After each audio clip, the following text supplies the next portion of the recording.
Hey gang, so today's video is sponsored by Big White EDC, and they have sent through the Death Engine V2. That is an ominous name.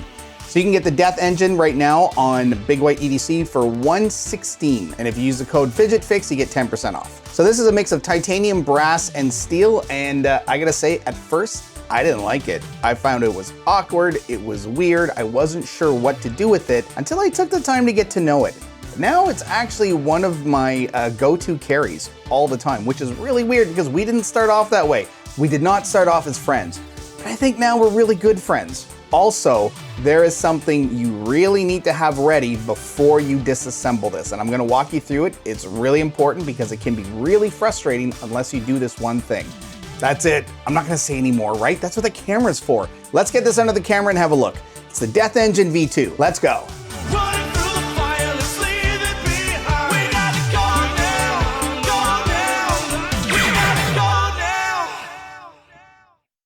Okay, here we go with the Death Engine V2. Now, this is in titanium, brass, and stainless steel.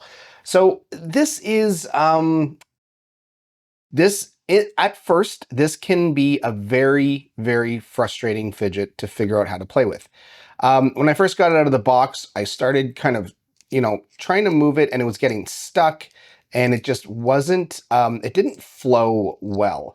So I couldn't figure out why, and this took a while. This is one of the reasons why I always sit and learn about a fidget before I review it. I like spending, I don't know, at least 2 to 3 days before I can actually kind of, get my mind made up, and then I like to review. And I'm really, really glad, I did it with this one, because I could have actually lost an opportunity to actually enjoy a really interesting fidget. So there's a couple things. One, and we'll get to this in a minute, I took some magnets out to make the spin a little easier. And I also figured out the technique. So at first I was pushing here, right? And it kind of works if you do it that way, but it is not comfortable. Now notice though, this is the edge that sort of points to the wall.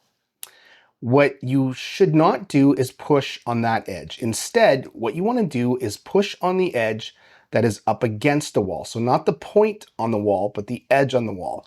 And when you do that, you get a really smooth movement. So you see how easily this starts to flip?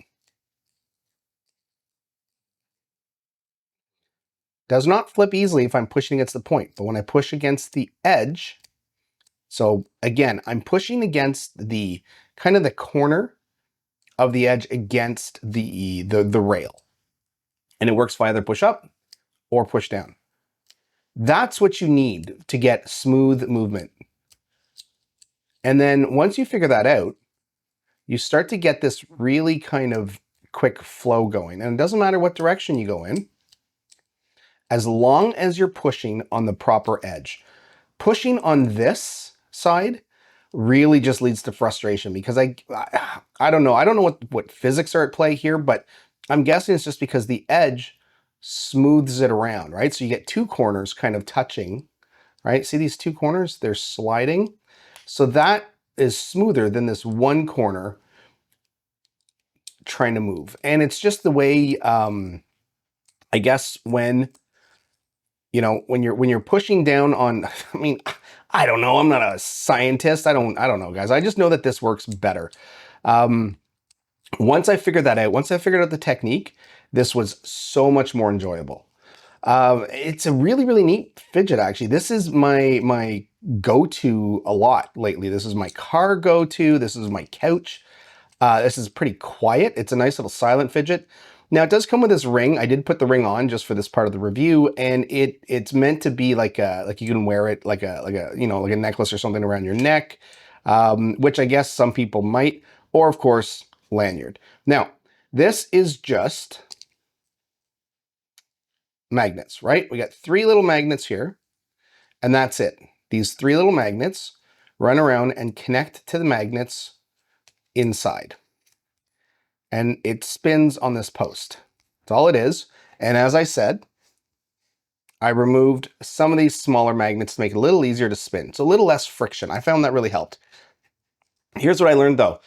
without doing this one little simple technique, this is a huge pain to put back together. It was so frustrating until I figured out how to kind of help myself a little bit. So first off, let's look at why. So let's take this apart.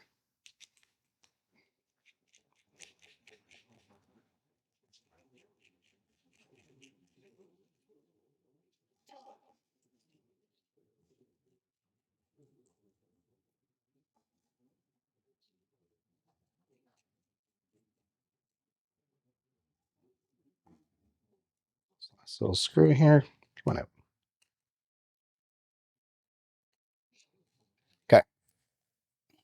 Okay, bring in our little tin here. Now, one thing with this ring that you may have noticed is that it does make it hard to lay down flat because the actual ring, as you can see here, it pushes up against the backing. So I'm actually going to take this ring off first. Now, I probably should have done this before, but let's just, these bend pretty easily.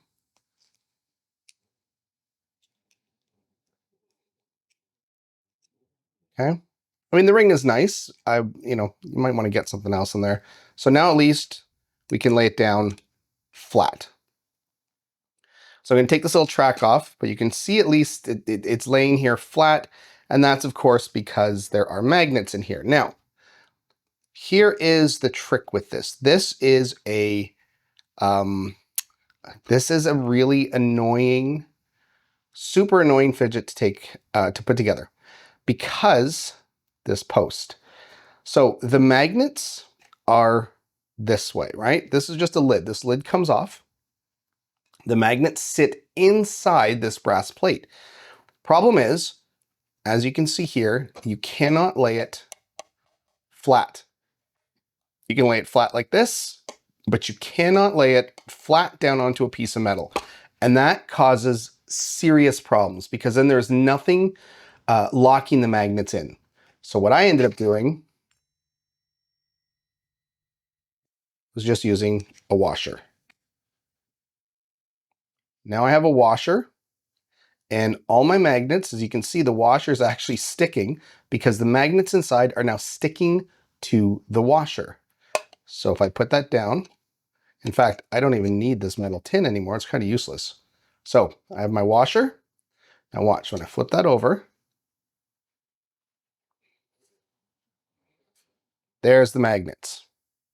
So the magnets are circular, right? Now I took out all of so it comes with these big magnets and it comes with these little ones. And the little ones go in these little holes in here. And they were just, I found taking those out really kind of reduced the friction, made it a little easier for that piece to spin around. But this washer is the key because with the post out, and this is the mistake I made the first time, with the post out, then it's easy. You can, of course, you can put it against any kind of metal plate and it'll stick to it. The problem is that the minute you try to put this back in,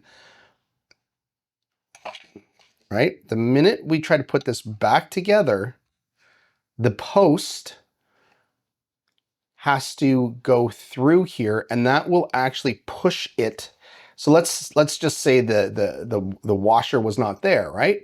Well, if I put this piece on, if I put the cap back on, the post has to go through the cap. And then what it does is it lifts the metal plate, or lifts this, the ring, I guess we can call it, lifts it off of the metal plate, and then the magnets lose their connection to anything. And so there's this moment where everything just jumps and you have to really get the lid on quickly. So get yourself a washer. This metal washer works perfectly. And that's it. So then it's easy to just start putting everything back together. Right? So once that's in place, you can even keep the washer on if you want while you're doing this.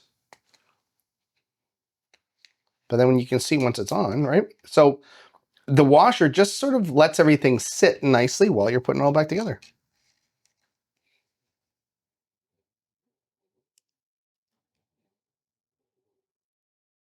Oh, oops, almost made that mistake.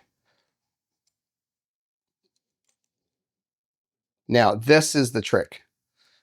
So again, you can only use the washer to separate, right? Do your magnets, do whatever you have to do. Keep your washer on there so your magnets stick. Put this lid back on, get the post through, then remove the washer. But now you should be okay because now we're holding it together. Get your little track in place.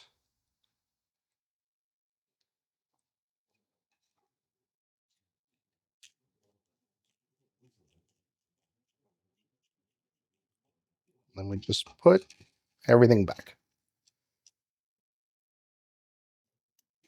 Now, I will say this took me a little bit to figure out because it was a really frustrating fidget to try to put back together without that little washer.